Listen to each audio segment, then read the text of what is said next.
ஆண்டவரும் இரட்சகருமான இயேசு கிறிஸ்துவின்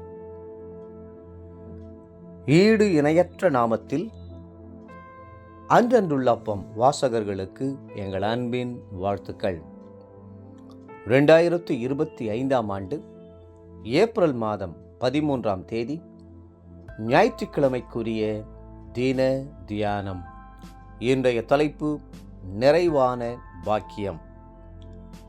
பிலிப்பியர் 4:19 சொல்லுகிறது, என் தேவன் தம்முடைய ஐஸ்வரியத்தின்படி உங்கள் குறைவையெல்லாம் கிறிஸ்து இயேசுவுக்குள் மகிமையிலே நிறைவாக்குவார். தேவ ஜனங்கள் குறைவோடும் தேவைகளோடும் இருப்பதைக் கண்ட அப்போஸ்தலனாகிய பவுல் தம்முடைய நிருபத்திலே அவர்களுக்கு ஆசீர்வாதத்தின் வழியை காண்பிக்க சித்தம் கொண்டார். அதனால் அவர் அன்போடு, என் தேவன் ஐஸ்வர்யம் உள்ளவர், செல்வந்தர், அவர் உங்களுடைய குறைவுகளை தேவைகளையும் அறிந்திருக்கிறார். தேவைகளை அறிந்திருக்கிற தேவன் ஒருபோதும் சும்மா இருக்கவே மாட்டார். அவர் தம்முடைய ஐஸ்வர்யத்தின்படியே உங்களுடைய குறைகளை எல்லாம் நிறைவாக்கி ஆசீர்வதிப்பார் என்று எழுதுகிறார். நாம் கிறிஸ்துவண்டை வரும்போது நம்முடைய பாவங்கள் நீங்கி ரட்சிப்பின் சந்தோஷம் நமக்குள் வருகிறது. சாபங்கள் நீங்கி ஆசீர்வாதம் வருகிறது. வியாதிகள் நீங்கி ஆரோக்கியம் வருகிறது. அதோடு கூட தேவனுடைய ஆசீர்வாதங்கள் நின்று விடுவதில்லை. நம்முடைய பொருளாதார நிலைமையும் கர்த்தர் சந்தித்து நம்முடைய குறைவுகளை எல்லாம் நிவர்த்தியாக்குவார் என்று அப்போஸ்தலனாகிய பவுல் உறுதி கூறுகிறார். என் தேவன் என்று பவுலாலும் நம் ஒவ்வொருவராலும் உரிமை பாராட்டுகிறவர் நம்ம எப்படி ஆசீர்வதிப்பார் தெரியுமா? அவர் நாம் வேண்டிக் கொள்கிறதற்கும் நினைக்கிறதற்கும் மிகவும் அதிகமாய் ஆசீர்வதிக்க வல்லமை உள்ளவர். எபேசியர் 3:20 என்று வேதத்தில் வாசிக்கிறோம். நாம் நினைக்கிற அல்லது எதிர்பார்க்கிற செல்வங்களின் அளவு மிகவும் குறைவுதான். ஆனால் கிறிஸ்துவின் பட்சத்தில் இருக்கும் செல்வமோ அளவிட முடியாதது. வெள்ளியும் பொன்னும் சகல மிருக ஜீவன்களும் அவருடையதல்லவா? பூமியும் அதன் நிறைவும் கர்த்தருடையதல்லவா? அவர் தம்முடைய மகிமையான ஐஸ்வர்யத்தை எல்லாம் தம்முடைய பிள்ளைகளுக்கு கொடுப்பதிலே மிகுந்த மகிழ்ச்சி உள்ளவராய் இருக்கிறார். அவரே நம் அன்புள்ள பரம தகப்பன்.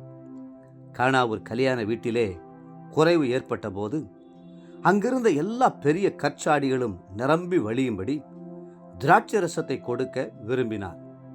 வேலைக்காரர்கள் அந்த கற்சாடிகளின் விளிம்பு வரையிலும் தண்ணீரை நிரப்பினார்கள் என்று ஆங்கில வேதாகமும் சொல்லுகிறது. அவ்வளவு தண்ணீரையும் அருமையான திராட்சை ரசமாக அவர் மாற்றி கொடுத்தார்.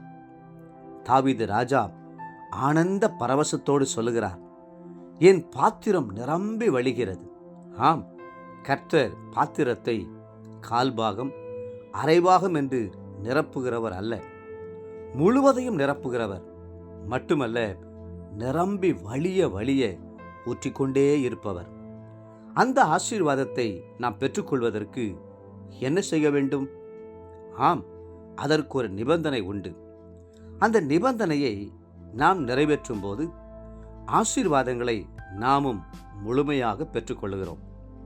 வேதம் சொல்லுகிறது, லூக்கா 6:38, கொடுங்கள், அப்பொழுது உங்களுக்கும் கொடுக்கப்படும், அமுக்கி குலுக்கி சரிந்து விழும்படி நன்றாய் அளந்து உங்கள் மடியிலே போடுவார்கள்.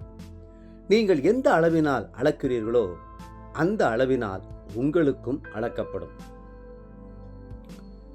இன்றைய நினைவிற்கு மல்கியா 3:10, நான் வானத்தின் பலகணிகளை திறந்து இடங்கொள்ளாமற் போகுமட்டும் உங்கள் மேல் ஆசீர்வாதத்தை வர்ஷிக்க மாட்டோனோவென்று அதனால் என்னை சோதித்து பாருங்கள் என்று சேனைகளின் கர்த்தர் சொல்லுகிறார். இன்றைய வேத வாசிப்பு காலை 1 சாமுவேல் 22, 23 மற்றும் 24 அதிகாரங்கள். மாலை லூக்கா 12 அதிகாரம் 1 31 முடிய. அன்புக்குரிய அன்றென்றுள்ள வாசகர்களே, மீண்டும் உங்களை வாழ்த்துகிறோம். கர்த்தருக்கென்று உதாரத்துவமாய் கொடுங்கள். கர்த்தர் உங்கள் குறைவையெல்லாம் நிறைவாக்கி உங்களை ஆசீர்வதித்து மென்மேலும் உயர்த்துவாராக. ஆமென்.